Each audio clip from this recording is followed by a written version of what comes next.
1편 1절 2절 우리 한번 같이 읽겠습니다. 시작. 복 있는 사람은 악인들의 꾀를 따르지 아니하며 죄인들의 길에 서지 아니하며 오만한 자의 자리에 앉지 아니하고 오직 여호와의 율법을 즐거워하여 그의 율법을 주야로 묵상하는 도다. 아멘. 잠깐 기도하겠습니다. 하나님, 이 시간 저희들의 말씀을 듣겠사오니 어린 생명에서부터 장년에 이르기까지 들을 귀를 주시고 깨달을 수 있는 총명함을 주시고 진리가 그 영혼 가운데 심겨져 놀라운 영적인 변화와 생명을 허락하여 주시옵소서. 성령께서 부족한 점을 장중에 붙으시기를 간절히 비오며 예수님의 이름으로 기도하옵나이다. 아멘. 오늘은 참된 그리스도인의 표지 시리즈 18번째, 경건 6번째, 경건에 이르는 말씀 묵상이라는 주제를 가지고 말씀을 전하고자 합니다. 시편 1편을 보면은 복 있는 사람들은 복된 삶을 살아가고 행복한 삶을 살아가야 되는데 어떻게 해야지 그런 삶을 살아갈 수 있느냐에 대해서 밝히 말해주고 있습니다.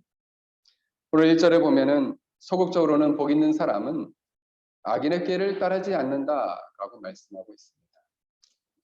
악인의 꾀라는 것은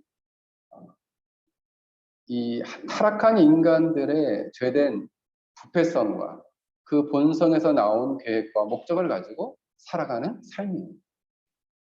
이것은 하나님을 대적하는 방식으로의 삶을 살아가는 것입니다. 스스로 자신의 행복을 위해서 걸어가지만 그 길을 참된 행복에 도달할 수 없다는 것입니다. 복 있는 사람은 많은 사람들이 자신의 정욕과 자신의 계획과 뜻대로 살아가는 사람들의 방식을 따라서 그 꾀를 쫓지 않는다라고 말씀하고 있습니다. 왜냐하면 그 사람의 영혼 안에서 변화가 일어났기 때문입니다. 그 사람 영혼 안에서 가치관이 바뀌었고 세상을 바라보는 패러다임이 바뀌었기 때문입니다. 생각의 틀, 세계관이 바뀌었기 때문입니다. 그래서 더 이상 세상 사람들이 좋아하고 세상 사람들이 추구하는 삶의 방향으로 그 방향을 쫓지 않는다라는 거예요. 둘째로 이 사람은 죄인의 길에 서지 않는다 말씀하고 있습니다. 악인의 꾀가 죄인의 길로 변화가 됐어요.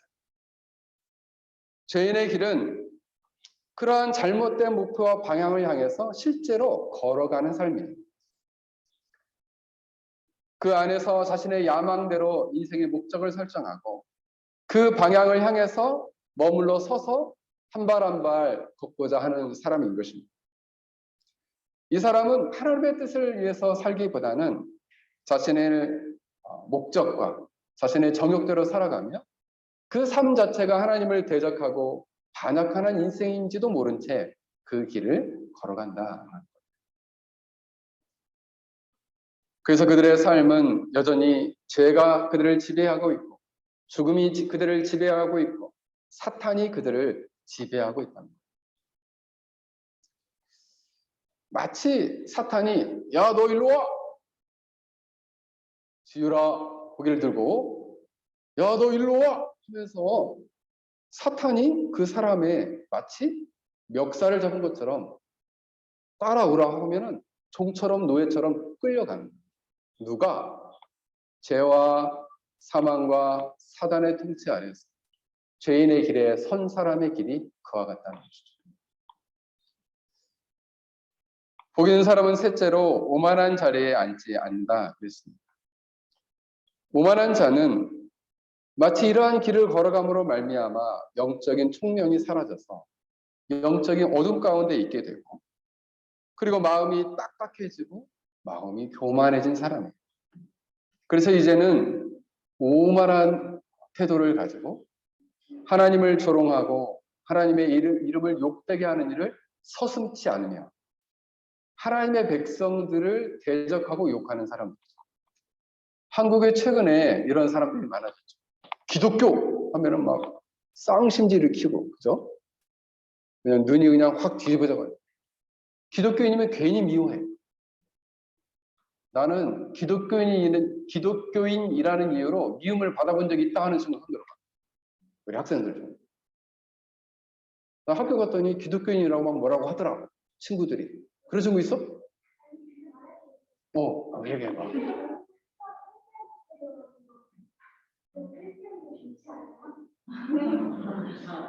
그런 학생이 없어? 학교에? 그 지율은 좋겠다, 그지? 그런데 예수님을 믿는다는 이유로 괜히 그 사람을 미워하고 욕하고 괴롭히고. 저 군대 있을 때 그랬어요.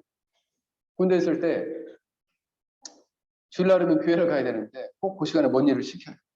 교회 못 가게. 그렇죠?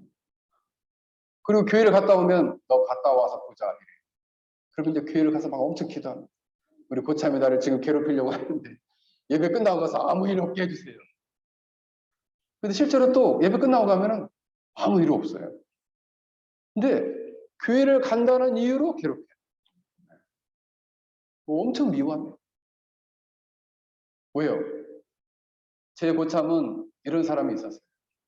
어떤 사람이 있었냐면은 나를 만나면 기분이 나쁘다는 거예요. 그래서 왜 기분이 나쁘냐고 물어봤어요. 그랬더니 자기 마음을 꿰뚫어 보는 것 같아서 기분이 나쁘다. 내가 언제 꿰뚫어 봤어? 그분은 병장이었거든요. 저 이병대였는데 나를 보고 자기 마음을 꿰뚫어 보는 것 같아서 너무 싫다. 제주 사람이었는데 나는 꿰뚫어 본 적 없는데 괜히 자기가 찔려가지고 내가 뭐 했다고. 예수를 믿는다는 이유. 오만한 자들이에요. 오만한 자들은 예수를 믿는다는 이유로 이런 사람은 오만한 자리에 앉아서 죄에 쩔어서 죄에 고착되어 총체적으로 마치 사탄의 모습을 방불한 사탄의 모습과 비슷하게 하나님을 대적하며 그리스도인들을 하나님의 백성들을 공격하고 대적하는 자리에 앉아 있는 사람을 말합니다. 하나님의 백성, 복 있는 사람은 이처럼 이런 오만한 자리에 앉지 않습니다. 그래서 악인의 꾀를 쫓지 않고 죄인의 길에 서지 않고 오만한 자리에 앉지 아니하고 이렇게 살아간다는 거예요. 그러면 어떻게 그렇게 살아갈 수 있느냐 하는 거죠. 왜 그렇게 살아가느냐?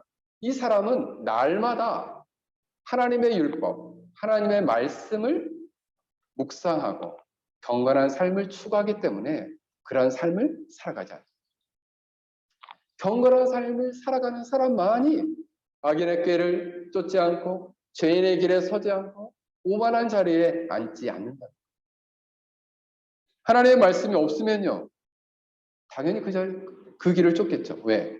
말씀의 원리가 그 사람을 지배하지 않으니 악인의 꾀를 쫓겠고 세상의 방식을 따르겠고, 그죠? 많은 사람들이 걸어가는 사망을 향해 걸어가는 넓은 길을 따라 걷겠죠. 그 끝에는 길이 넓어요. 근데 그 끝에는 뚝 떨어지는 사망의 낭떠러지가 있는데 그 길을 향해서 신나게 걸어가고 있다. 저 끝에는 현진아, 낭떠러지가 뭔지 알아? 그게 뭔데? 가다가 길이 없는 거. 원준아, 낭떠러지가 뭔지 알아?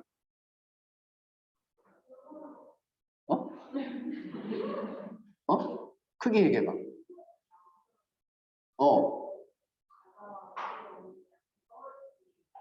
그렇지. 뚝 하고 떨어지는 절벽이 있다. 절벽이 뭔지 알지? 절벽이랑 낭떠러지가 똑같은 말이야. 갑자기 뚝 떨어져. 근데 그 수십 미터 뚝 떨어지죠. 그들의 마지막 길에는 사망이 그들을 기다리고 있습니다. 그 사망은 어떤 사망이냐? 영원한 심판으로 말미암아 멸망을 당하는 사망. 영원한 지옥에서 고통당하는 그 고통이 그들을 기다리고 있다는 거예요. 그래서 그럼에도 불구하고 이 사람들은 죄인의 길에 서서 그 길을 따라 걷는단 말이에요. 그리고 오만하게 앉아서 하나님의 거룩한 말씀과 그 말씀을 주야로 묵상하며 경건한 삶을 향해 걸어가는 사람을 향해서 조롱하고 욕하고 대적한단 말이죠.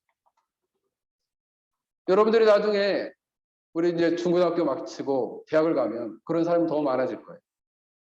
예수님을 믿는다는 이유로 따돌리고 상대해 주지 않고 예수님을 믿는다는 이유로 멸시하고 괴롭히는 사람이 있을 거예요. 그리고 군대 가면 그런 사람 꼭 있어. 그런 사람 꼭 있어요. 제가 군대에 있을 때에도 별명이 양목사였어요. 양목사. 군대에 있을 때.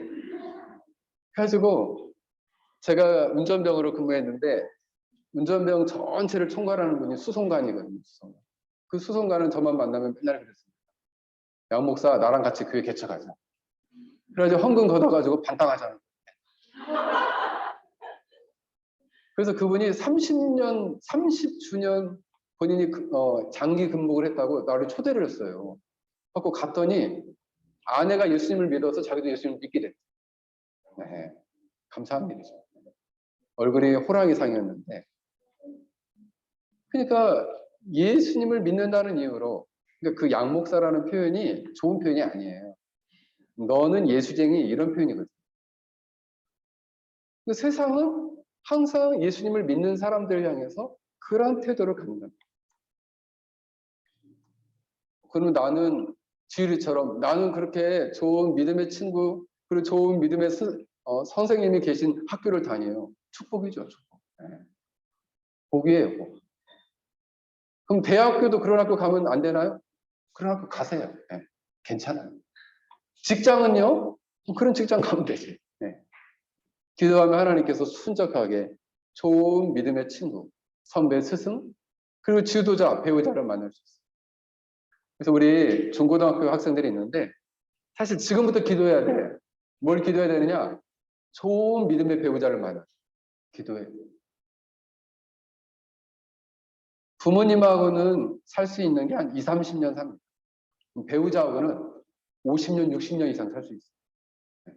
목사님 벌써 결혼해서 24년 살았어요. 그러니까 부모님하고 살 날보다 배우자하고 살 날이 더 길어요. 그래서 배우자를 위해서 기도 많이 해요. 현승아, 알겠지? 기도할 수 있겠어? 그래. 우리 제이스는 지금부터 기도해야 된다. 그러면 오늘 본문에 보면 복 있는 사람은 경건한 사람으로서 주야로 하나님의 말씀, 율법을 묵상하는 자로다. 이렇게 오늘 보면은 말씀하고 있습니다. 원래 이 마태복음 5장에 나오는 말과 비슷해요. 원문을 해석해 보면 무엇 하는 사람의 행복이요 이렇게 나옵니다. 주야로 여호와의 말씀을 묵상하는 사람의 행복이요 이렇게 나옵니다. 그 사람이 참으로 행복하다는 거예요. 그 사람이 참으로 행복하다.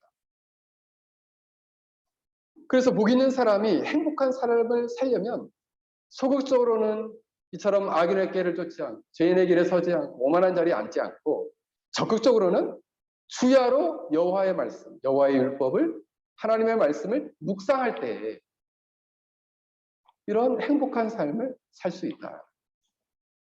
나는 좀 졸립다 하시는 분은 저 뒤에 가지고 서서 예배를 드리세요. 그러면 졸음이 다 깹니다. 그래서 졸린 분들은 서가지고 제가 서서 예배 드리세요.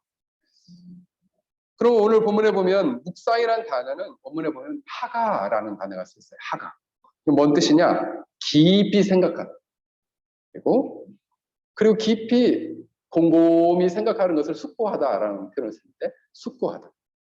명상하고 묵상하다. 중얼거리다, 속삭이다, 말하다, 신음하다, 슬퍼하다, 으르렁거리다. 그래서 이 원문을 어떤 주석에서는 이렇게 표현했어요. 그가 그의 율법을 주야로, 밤낮으로 연구하고 공부한다. 이렇게 해석한 사람이 있어요. 연구하는 것은 낮고 소금거리는 작은 소리로 여러 번 읽고 이것을 마음에 새기고 그리고 깊이 기억하는 방식이었다. 그래서 더 나아가 이것을 되뇌이고 소리내서 이것을 외우고 이것을 되뇌이면서 깊이 묵상하는 것을 말합니다. 그러니까 우리가 공부할 때 이러잖아요. 자, 오늘 경건한 사람은 자, 이번에 우리 교리 외울 때 소리 내어서 두윤아 외웠니? 소리 내서 막 외웠지? 똑같은 거예요. 소리를 막 작은 소리로 중얼거리면서 이 말씀을 막 되뇌이면서 이것을 생각하고 암송하면서 깊이 묵상하는 거예요. 여러분, 설교를 들을 때도 마찬가지예요. 그런데 우리가 설교를 듣고 말씀을 읽을 때도, 말씀을 묵상할 때도 이런 태도는 좋지 않아요. 어떤 태도냐면 내가 원하는 말씀이 있어요. 이 말씀을 막 굳이 막 찾으려고 해요. 그리고 자기가 생각한 것을 동의받고 싶거나 자기가 필요한 것들을 말씀을 통해서 채우고 싶어하는 태도로 말씀을 읽는 것은 옳지 않아요. 왜냐하면 본래 말씀이 가지고 있는 의미보다는 자기가 가지고 있는 것을 거기에 채우는 형식으로 말씀을 읽기 때문에 그렇습니다. 그럼 본래의 의미에서 벗어나게 되겠죠. 그것은 옳지 않다. 오히려 이 묵상이라는 것은 하나님의 말씀을 곰곰이 생각하고 깊이 있게 이것을 깊이 곰곰이 생각함으로 말미암아 잘 보세요. 어떤 청교도는 그래서 이 묵상이라는 것은 하나님의 말씀을 마치 걸러서 곰곰이 생각해가지고 가슴으로 내려오게 하는 깔때기다 이랬어요. 깔때기가 뭔지 알아? 깔때기. 자, 우리 중고등부 학생 중에 우리 주일학교 학생이 나 깔때기가 뭔지 아나? 오, 그래 우리 유진이.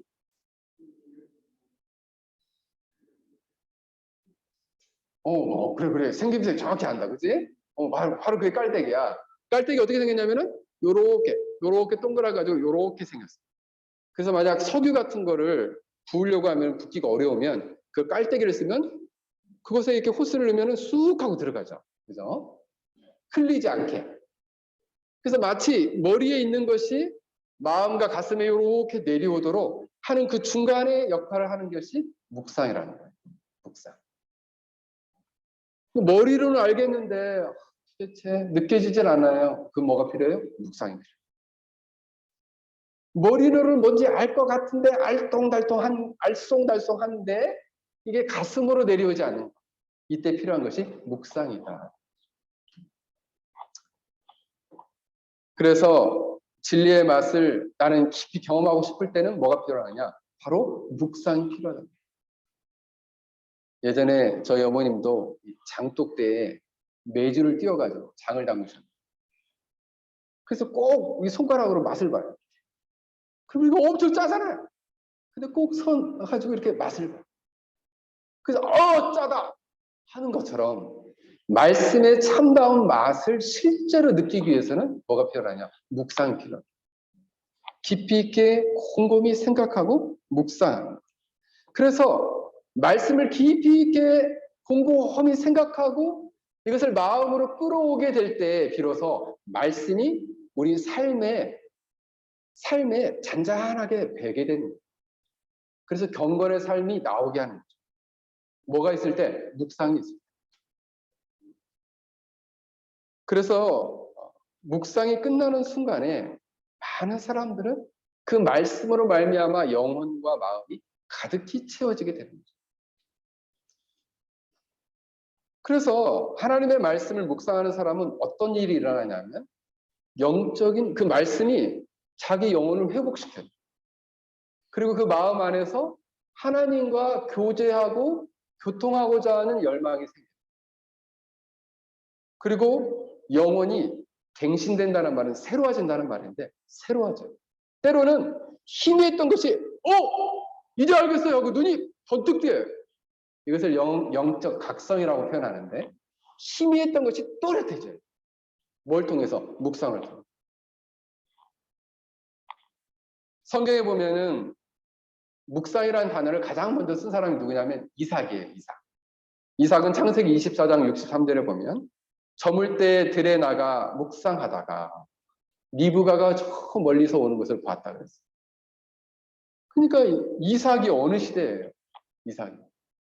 지금으로부터 약 3,500년 전 사람이죠. 그때에도 뭐가 있었어요? 묵상했어요. 묵상. 다윗은 시편 19편 14절에 보면 내 입술의 말과 마음의 묵상이 주님 앞에 연락되기를 원하나이다 라고 기도했어요. 말과 마음의 묵상. 그러니까 마음으로 묵상한다는 거예요. 곰곰이 생각한다는 거예요. 여호수아에게 하나님께서 이렇게 명령하셨어요. 이 율법책을 내 입에서 떠나지 말게 하며 주야로 그것을 묵상하여 그 가운데 기록한 대로 다 지켜 행하라. 이때 주어졌던 하나님의 말씀은 모세오경이었죠. 이것을 주야로 밤낮으로 묵상하여 지켜라. 이렇게 얘기했어요.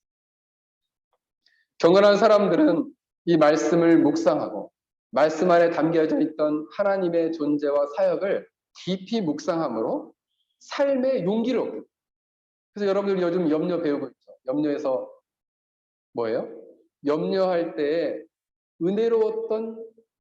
은혜로웠던 자신의 삶과 하나님의 은혜를 다시금 회고해라. 그렇죠? 그렇게 되면 어떻게 돼요? 그 마음 가운데 희망과 용기가 생깁니다. 왜요? 하나님이 그때도 이렇게 은혜를 베푸셨는데 지금의 이 어려운 때 왜 은혜를 베푸시지 않겠느냐라는 마음을 갖게 한다는 거죠. 더 나아가서는 그 말씀을 통해서 삶을 살아갈 수 있는 지혜와 지식과 그리고 삶의 분명한 방향을 이 묵상을 통해 깨닫게 되는 거죠. 이런 경우 있죠. 나 요즘 갈 바를 모르겠어요. 우리 가정이 앞으로 어떻게 될지, 그죠? 우리 아이를 어떻게 키워야 할지 잘 모르겠어요 라고 할 때 뭐가 필요해요? 하나님의 말씀을 깊이 묵상함으로 하나님의 뜻을 깨달음으로 말미암아 갈 바를 인도함을 받는 것이죠. 뭘 통해서? 말씀의 묵상을 통해서. R.A. 토레이라는 미국의 이 R.A. 토레이를 본명을 이렇게 그대로 읽으면 루벤 아처 토레이예요. 이 목사님은 1856년에 태어나서 1928년도에 하나님의 부름을 받았는데 이분은 목사자 교육가이었고 저술가였습니다. 근데 이 사람이 쓴 아주 유명한 책이 불령의 열정이라는 책이 있어요. 불령의 열정. 그래서 제가 전도 훈련 한참 받을 때 그분 책을 읽고 가슴이 막 뜨거워졌던 경험이 있는데 이분이 기도에 대해서 말하면서 이렇게 말을 했습니다. 하나님께 구하는 모든 것을 받으려면 그리스도의 말씀이 우리 속에 거해야 합니다. 무슨 신비한 명상이나 황홀경을 체험함으로써 그리스도 안에 거하는 것을 배우는 것이 아닙니다. 그리스도 안에 거하기 위해서는 잘 들으세요. 그리스도 안에 거하는 방법은 기록된 말씀을 받아 취하고 성령께서 그 말씀을 우리 마음 가운데 심어서 살아 역사하시도록 만드는 데 있습니다. 그러니까 이 말은 뭐예요? 성령 하나님께서 말씀이 우리 마음 가운데 살아 역사하도록 하는 게 바로 뭐냐? 그게 바로 묵상이에요. 하나님의 말씀은 그저 지식적으로 공부하는 것만으로 안 됩니다. 그 말씀에 대한 묵상이 있어야 합니다.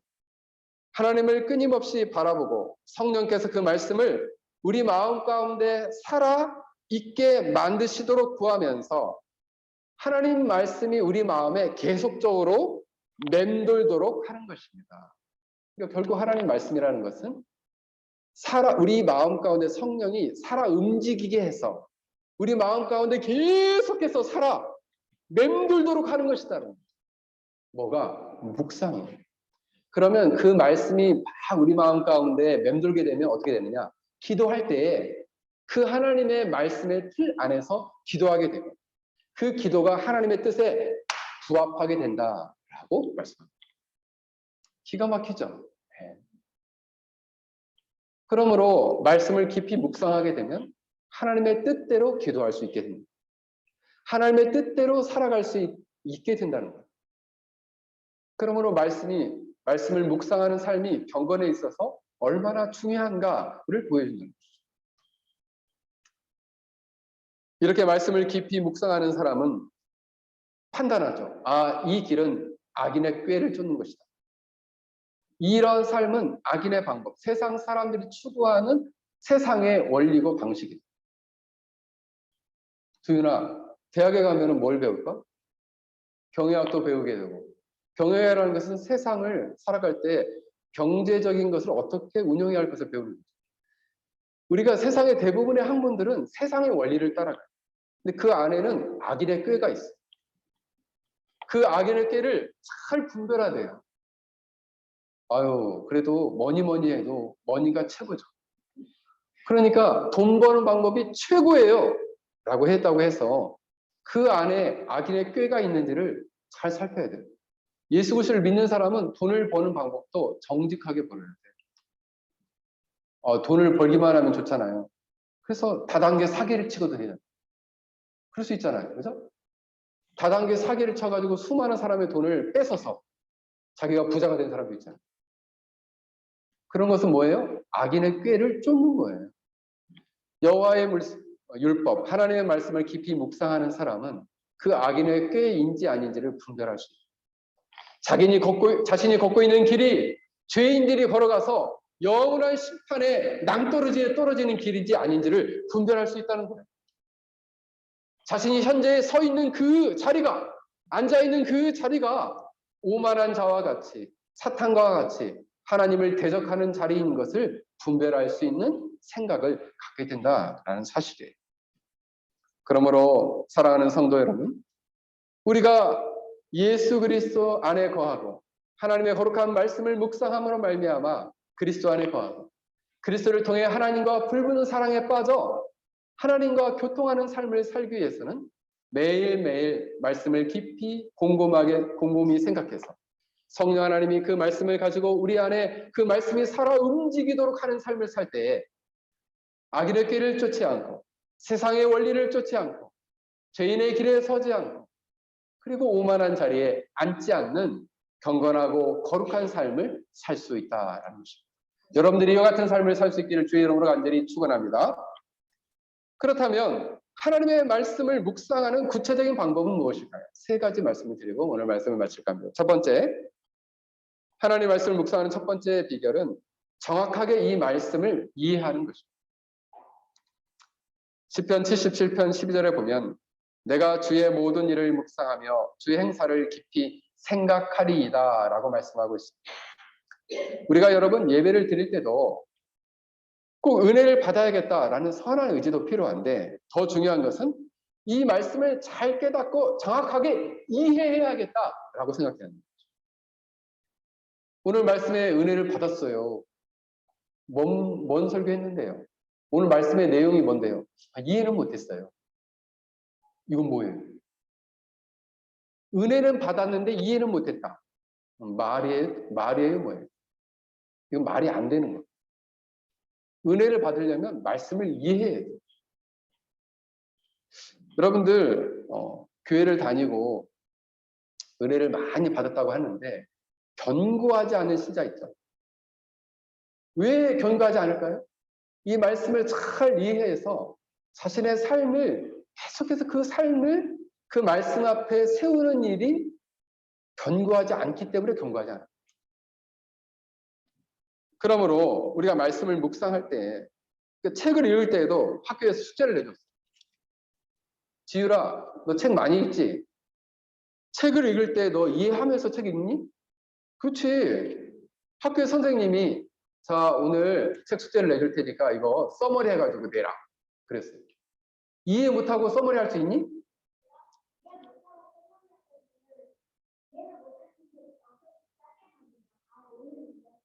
그렇지. 이해를 못하는데 어떻게 짧게 만들겠어. 자, 우리 현승아, 너 써머리 잘하니? 잘 못해. 잘 못해. 잘 이해할래. 이해를 할 때 간략하게. 그래서 책 한 권을 한 줄로도 쓸 수 있나요? 한 줄로도 쓸 수 있어요. 그래서 논평하는 사람, 아주 이 저술가들은 그런 걸 잘 하는 거예요. 책 한 권을 읽고도 한 줄로 딱 이렇게. 그래서 여러분들 보통 책을 사보면 유명한 학자들 뒤에 한 줄로씩 써놨죠. 이 책을 추천합니다 하면서 이 책은 어떤 책입니다. 잘 이해하고 자기 말로 쓴 거예요. 마찬가지로 우리가 성경을 읽을 때, 우리가 설교를 들을 때도 마찬가지. 오늘 설교 말씀을 한 줄로 요약할 수 있다. 그럼 설교를 잘 이해하고 성경을 묵상할 때도 마찬가지. 그래서 우리가 하나님께서는 하나님의 말씀을 우리가 들을 때 잘 이해하기를 원하신다. 제가 우리 공부하시는 우리 목요반 우리 성경 공부하시는 분들에게 제가 말씀을 드렸죠.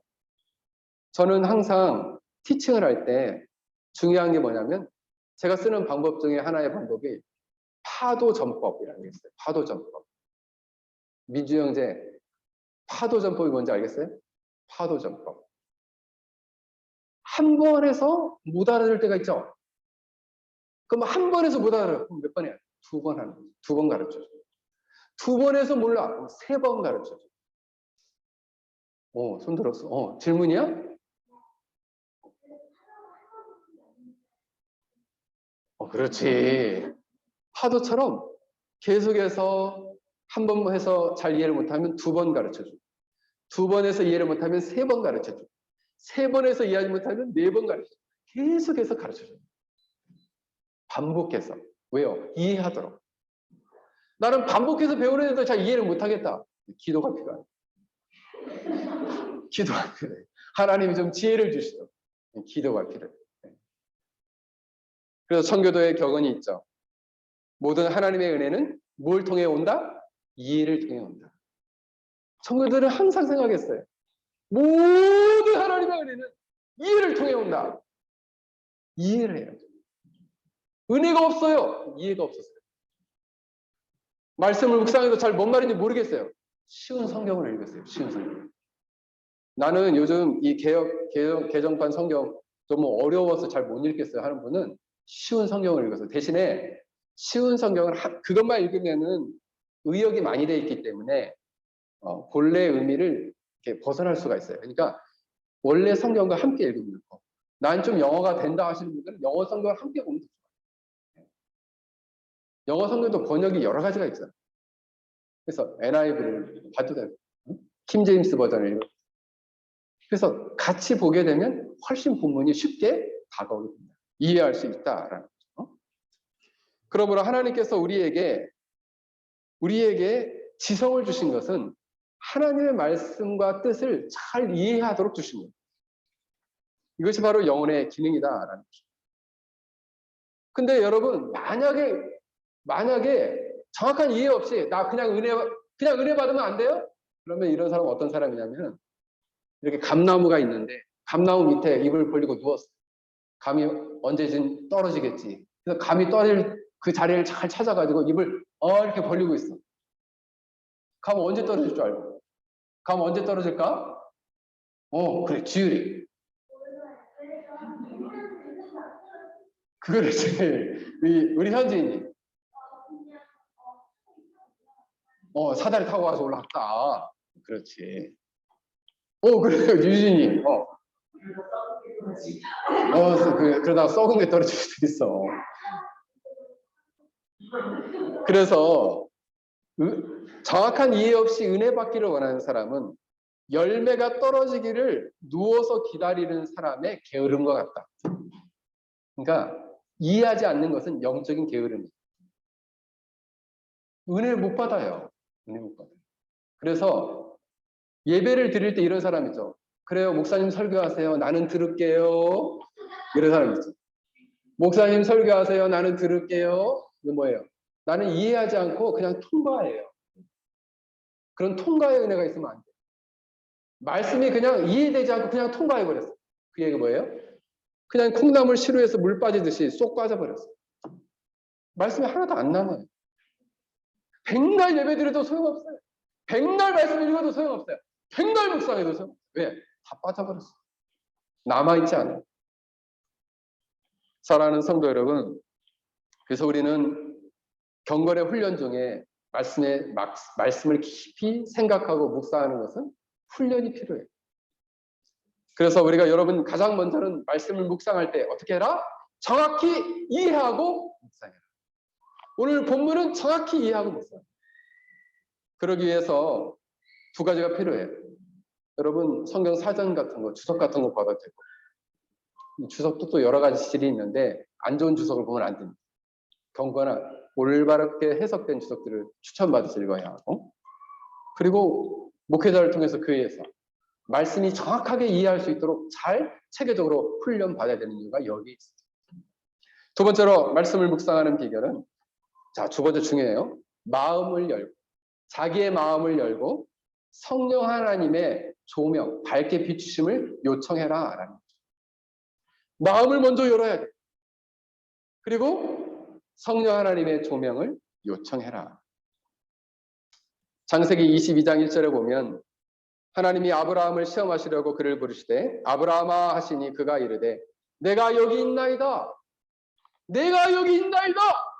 말씀 앞에 내가 여기 있나이다 라는 마음을 가지고 열고 나와라. 아유, 이 말씀은 다른 사람이 들어야 되겠네. 나 말고 누구? 그거 말고 하나님 나에게 말씀해 주세요. 내가 듣겠습니다. 내가 오늘 이 말씀 앞에 마음을 열고 쓰겠습니다. 성령 하나님을 통해서 이 말씀을 통해서 저에게 말씀해 주세요. 라고 마음을 열어야 됩니다. 열린 마음으로 여러분 성경을 읽을 때는 가장 먼저는 이 말씀이 나에게 뭐라고 얘기하는가를 청종하려는 마음의 태도를 가지고 열린 마음으로 성경을 막 읽어갑니다. 읽어가다가 어느 순간 자신에게 말씀하시는 부분, 이 부분은 나에게 말씀하시는 것 같다라는 이런 느낌이 있을 때는 거기를 줄을 쳐놓고 몇 번 다시 읽어요. 그러다가 다시 느낌이 없어지면, 마음 안에 감동이 없어지면 다시 또 읽어 내려가요. 그러다가 늘 읽던 구절인데 어느 순간 그 말씀을 읽었는데 하나님 마음에 감동을 주실 때가 있어요. 이때는 성령 하나님께서 이 말씀을 비춰주시고 그 말씀을 비춰줄 때 어떤 일이 일어나게 되냐면 은혜의 샘물이 쏟고 진리의 빛이 비추게 됩니다. 다시 말씀을 드려요. 은혜의 샘물이 쏟고 은혜가 넘치고 진리의 빛이 비추게 된다. 열린 마음으로, 그 열린 마음으로 성경을 읽을 때 성령 하나님이 조명하실 때 가능해요. 조명하다는 얘기는 다 이렇게 비추다 이런 말이에요. 저도 성경을 읽다가 성경을 묵상할 때 어떤 말씀은 며칠씩 계속 되뇌이는 말씀이 있어요. 어떤 말씀은 몇 주간 되뇌이는 말씀이 있어요. 그래서 제가 여러분들에게 늘 화두처럼 이야기하는 화두들 있잖아요. 그건 제가 매일매일 되뇌이는 한 영혼의 아름다움은 뭐라 그랬어요? 한 사람의 아름다움은 그 사람의 영혼의 아름다움. 그 사람의 가치의 크기는 무엇의 크기라고 그랬어요? 어디에 달려있다? 그렇죠. 선한 의지의 크기에 달려있다. 말씀을 묵상하다 이게 깨달아졌어요. 이것을 계속 되뇌이는 거죠. 되뇌요. 그래, 나의 가치의 크기는 어디에 달려있냐? 내가 하나님 앞에 어떻게 선한 의지의 큰 선한 의지를 갖느냐? 거기에 달려있다는 거죠. 여러분들이 이렇게 올 한 해 결단한다고 생각해보세요. 목사님 저 올 한 해 성경 1독하기로 마음의 선한 의지를 가졌습니다. 하나님 벌써 기뻐하시네요. 목사님 1독이 뭡니까? 저는 10독 하겠습니다. 누가 말리겠어요? 네. 그렇잖아요. 그 선한 의지를. 제가 아는 곳인데 우병원 교수님은 죽기 전에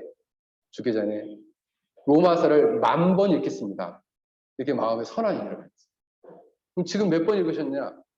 몇 달 전에 제가 그 교수님 강의를 들었는데 그때 850번이나 읽으셨어요. 그럼 어떻게 이렇게 읽으셨나? 3년 동안 읽으셨대요. 매일 한 번씩. 그러니까 매일 1장부터 마지막 장까지 한 번을 읽는 거예요.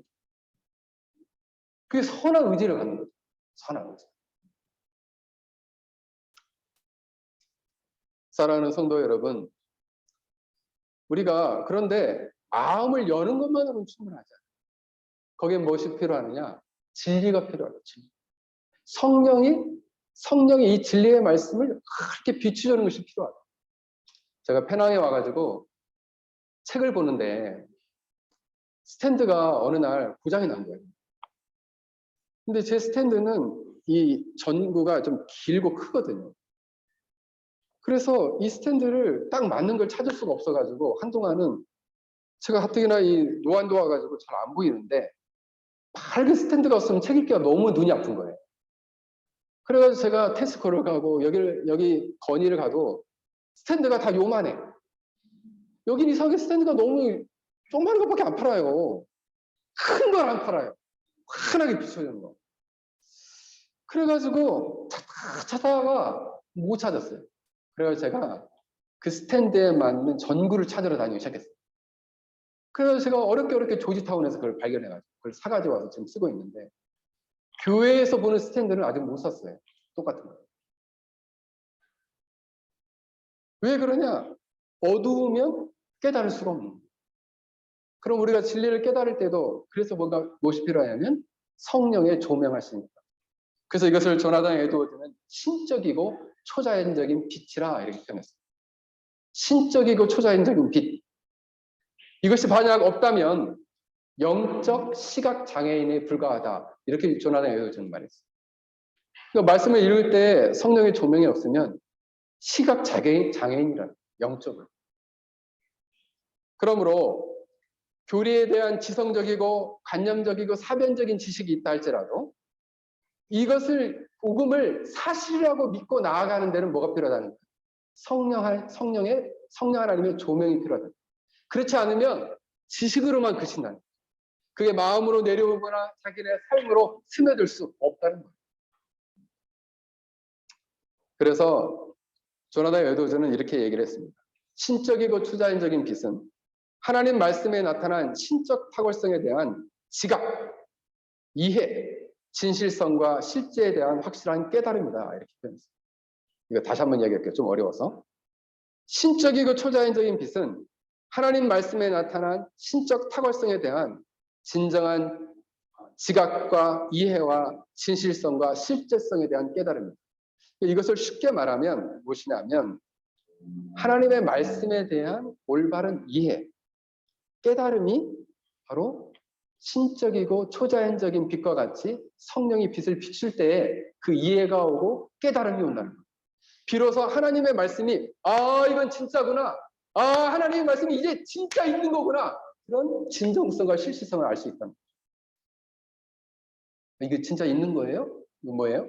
실질성과 진정성을 의심합니다. 성령님이 이걸 비춰주면 이거 진짜 있는 거야. 홍해가 갈라졌어요? 벽처럼 섰어요? 이거 진짜 있는 거예요? 성령이 비추면 이거 진정성이 있는 거구나. 이거 실제로 있었던 일이구나. 이거 어떻게 하늘에서 내려오세요? 이거를 그냥 이성적으로 보면 믿어지지 않는데 성령님이 조명하면 믿어지게 된다는 거죠. 마지막으로 묵상의 세 번째 비결은 하나님의 마음을 읽으려는 열심을 가져야 합니다. 성경을 통해서 하나님의 마음을 읽으려고 하는 거죠. 말씀을 읽다가. 그래서 그 마음 안에서 이 성경을 읽다가 이 성경 안에서요 하나님의 마음을 발견하는 거죠. 제가 여러분들에게 설교할 때 어떤 때 설교가 굉장히 은혜롭냐면 내가 성경을 읽다가 이거에 감동을 받았어요. 그러면 이 감동이 내 마음에서 가득 찼을 때 내가 이것을 담대하게 여러분에게 설교했어요. 그때 그 마음이 하나님의 마음이 여러분들에게 확 전달이 됐을 때 그때 하나님의 마음이 여러분에게 전수되는 거죠. 그리고 성경을 읽을 때 묵상할 때 바로 이와 같은 일들이 일어나야 한다는 거죠. 그래서 우리는 성경을 묵상하고 말씀을 묵상할 때 잘 보십시오. 우리가 하나님은 진실하시잖아요. 그렇잖아요. 그래서 하나님 마음 안에 있는 것을 우리도 마음 안에 있는 걸 말로 표현하잖아요. 마찬가지로 하나님도 하나님 마음 안에 있는 것을 말로 표현한 것을 써놓은 것이 바로 성경입니다. 그러니까 쓰여진 하나님의 말씀이 성경입니다. 쓰여진 하나님의 말씀 안에는 하나님의 마음이 담겨져 있다. 그래서 그 성경을 읽으면서 하나님 마음을 찾으려는 열심을 갖게 될 때 비로소 묵상이 된다는 거예요. 그래서 우리는 이 성경을 읽을 때 뭘 찾아야 되느냐? 우리의 죄악됨과 패역함과 악함을 가슴 아파하시는 하나님의 마음을 느낄 수 있어요. 또한 그럼에도 불구하고 이런 죄된 인생을 독생자 예수 그리스도를 보내시기까지 뜨겁게 사랑하시는 그 하나님의 사랑의 마음을 열렬히 절절히 느낄 수 있어요. 뭘 할 때? 성경 읽을 때.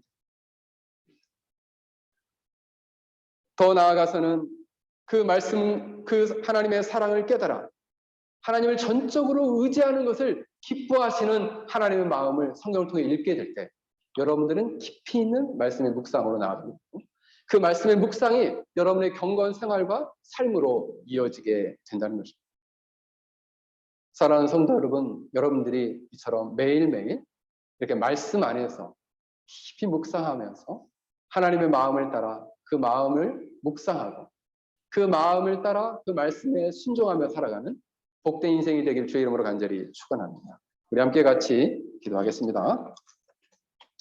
오늘 우리 말씀을 생각하면서 우리가 이 말씀을 통해서 정확하게 하나님의 말씀을 이해하고 그리고 하나님의 마음을 전수받고 그리고 그 마음을 깨달아갈 수 있는 은혜를 주시도록 이 시간 오늘 말씀을 생각하며 우리 함께 같이 기도하겠습니다.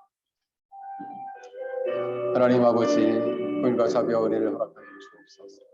아버지 하나님, 우리가 매 순간 하나님의 거룩한 진리의 말씀을 묵상함으로 말미암아 우리의 삶의 옳고 그름을 잘 분별하고 그리고 하나님이 기뻐하지 않는 죄인된 악인의 꾀를 쫓지 아니하고 죄인의 길에 서지 않고 오만한 자리에 앉지 아니할 수 있도록 이것을 잘 분별할 수 있는 은혜를 허락하여 주옵소서. 이것을 주야로 묵상할 수 있는 은혜를 허락하여 주옵소서. 하나님, 낮과 밤 늘 이 말씀 안에 붙잡혀 살아가게 될 때 우리가 하나님 앞에 경건하고 아름다운 인생을 살아갈 수 있음을 깨닫게 됩니다.